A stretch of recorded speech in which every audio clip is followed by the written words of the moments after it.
Hello everybody. So this video is entitled Novo Nordisk gets dinged by the FDA. Does it go too far? And I'm actually somewhat going to take the defense of Novo on this one. This is entirely related to the lawsuit between Novo and HIMS. This is all about the FDA and the power that the FDA have, and whether we should apply a discount to companies whose success is pretty much defined and determined by the FDA, where different people have different agendas, and oftentimes it's a quote-unquote slow business agenda, right? The FDA moves very slowly.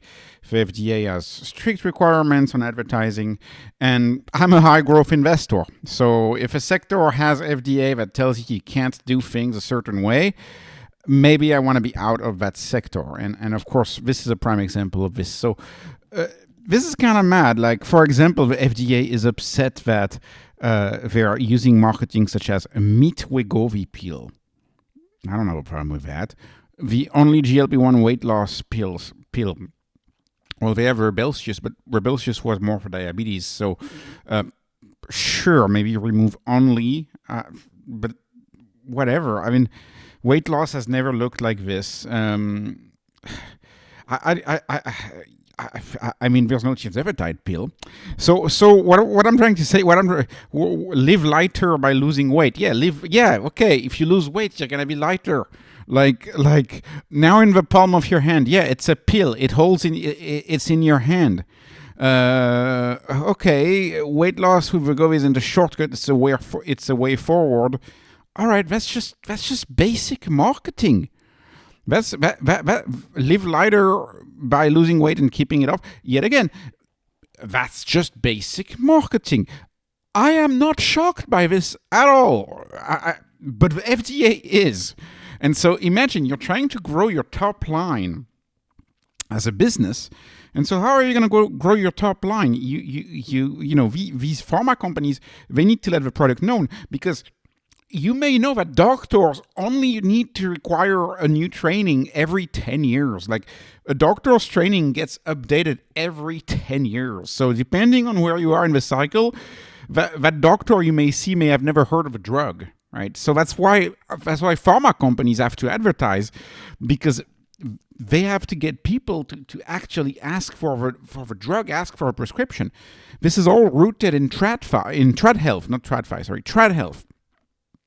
And I think it's an impediment to high growth, to be honest. And frankly, I don't think that's a meat Wegovy pill. The FDA has a problem with simple marketing like meat Wegovy pill. Anyways, this is the scarier part of these type of letters, right? They need to reply within 15 days with a plan to discontinue such ads or a plan to cease distribution of Wegovy. Think about the threat that is. That's a pretty big threat. So the FDA is pretty powerful. The FDA is almighty. It's got a lot of powers.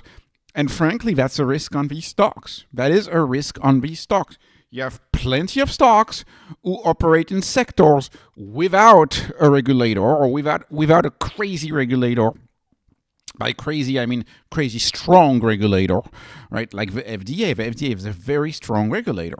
So anyways, you can't say these things. The FDA pretty much regulates marketing and forces the marketing to be boring, which is like, how are you going to be able to grow when marketing is growing? I also would like you to think about this. Like I said, I thought both HIMS and Novo ads were fine, but regulators have an issue with it. But here's the thing. If you look at the ad, so this is, this is the ad that we're talking about. Okay, so you see, I stopped the ad exactly when the cautionary messages start. So you have 40 seconds worth of an ad, and then you have 50 seconds of don't take Wegovy if XYZ. Don't do this. Don't. So you have 40 seconds of really, pretty easy marketing, and then 50 seconds of a million reasons why you should not take it. It's as though if running those ads is actually hurting the business. I mean, I would argue running those ads is hurting Wegovy more than helping. So I don't even know what to tell you. So my take on this is this. HIMS has an easier time advertising because HIMS does not promote specific drugs. In fact, these ads at HIMS are extremely general. And general ads, you are less of a target for the FDA because you have a very general ad where you don't really use names very much of XYZ drug. HIMS tells a story that has nothing to do with a drug. It's essentially just a David against Goliath story, especially the angle that they use in that ad about living longer and longevity. Don't forget, this is Dr. Sinclair's take on this, but most of the medical field don't even consider longevity to be a field of medicine. So that doesn't even fall. If you were to talk about longevity, that may not even fall under the FDA role. And they promote an app, right? It's all about an app. So I have two takes about this. Where am I going with this? Well, first of all, we need to be very careful about regulatory, overreach. And again, this will depend on an opinion, but overreach from the standpoint of an investor. It's if peptides are taken over, or even longevity are taken over with a very strong stance by the FDA, this will make a business like HIMS less attractive. This will make a business like Novo less attractive. This is very similar, in my view, to Coinbase versus the SEC before the SEC was pro-crypto. The new SEC is pro-crypto. It seems like we don't have an FDA who's pro-drugs, and the FDA is all about preventing drugs from becoming popular, essentially, even if drugs have a positive effect on people's lives. It's as if the default of a medical field, which is our natural state of being, is best without a drug. It's as if this default permeated the entire organization that regulates drugs. And if we're going to live until 130 or 150 years old, how do we do it without drugs? Because the normal state of a human is not 120. That's not the normal state. So at some point we are going to need to normalize drugs at least for a certain age. We're going to need to normalize it if we really want to get into life extension, which is obviously the next stage of medicine.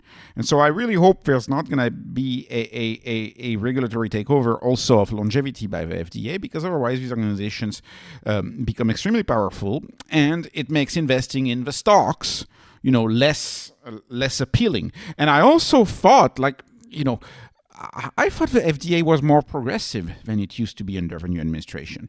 It doesn't seem to be the case. So anyways, that's point number one. Point number two is keep in mind that because of this, you have a low velocity business. Simply because of this, because you can't market the way you want. You get letters from the FDA from time to time talking about changing your marketing and responding to that. You're scared to use marketing. And this explains why Big Pharma should trade at a discount. And it's even worse for Novo, because Novo also has to deal with CMS, which is the Center for Medicare Services, which may or may not exclude you from reimbursement. And in that case, if you're excluded for reimbursement, that's a second hurt to your business, a second hurt to your velocity. HIMS, in my view, as far as a high growth investor, is much more investable than something like a Novo, which literally is super regulated by two regulators, by CMS and FDA, and these regulators are very pro low velocity, kind of anti-business at times. I'm sorry. I mean, do people think it's a problem to say meet Wegovy pill? Not a problem for me. It's not live lighter by losing weight. That's pretty logical. It's not a problem for me. So I guess they they did that trademark for nothing. I guess they have to stop the live lighter trademark, or at least they have to fight it. So this takes away a lot of attentional resources from these companies, and I think these companies can't grow as fast because of this. And so if the FDA dings these companies, perhaps we should expect smaller growth from these companies. And I think HIMS is in a better situation here than Novo in general. So anyways, this was not investment advice. This is not financial advice. This is only entertainment. I hope you were entertained. Please like, please subscribe, follow me on Patreon, follow me on X. Thank you for watching, and have a wonderful, wonderful day.